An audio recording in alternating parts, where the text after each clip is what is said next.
వేసాడంట lion మీద. ఆ వలకి ముడు వేసేసి ఒక చెట్టుకి తగిలించాడంట. వేటగాడు వెళ్ళిపోయాడంట. తర్వాత ఆకలేస్తుంది అన్నంటున్నాను వెళ్ళిపోయాడంట. అప్పుడు అటువైపు చిట్టి ఎలుక పరిగెత్తుకుంటూ వచ్చేస్తుందంట తన ఆహారం కోసం. అప్పుడే లయన్ అక్కడ కనిపించిందంట చెట్టుకి తగిలించి. కాపాడండి కాపాడండి అంటుంటే ఎలుక పరిగెత్తుకుంటూ వచ్చేసిందంట. అప్పుడు లయన్ని కొరికేసిందంట. లయన్ వాళ్ళని కొరికేసిందంట.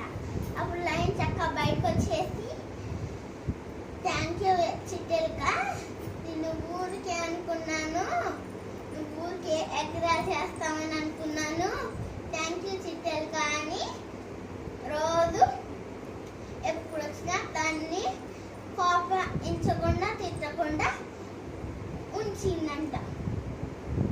అప్పుడు చక్కగా ఫ్రెండ్స్ అయిపోయారంట. కథలోని నీతి చిన్నటితో అందరితో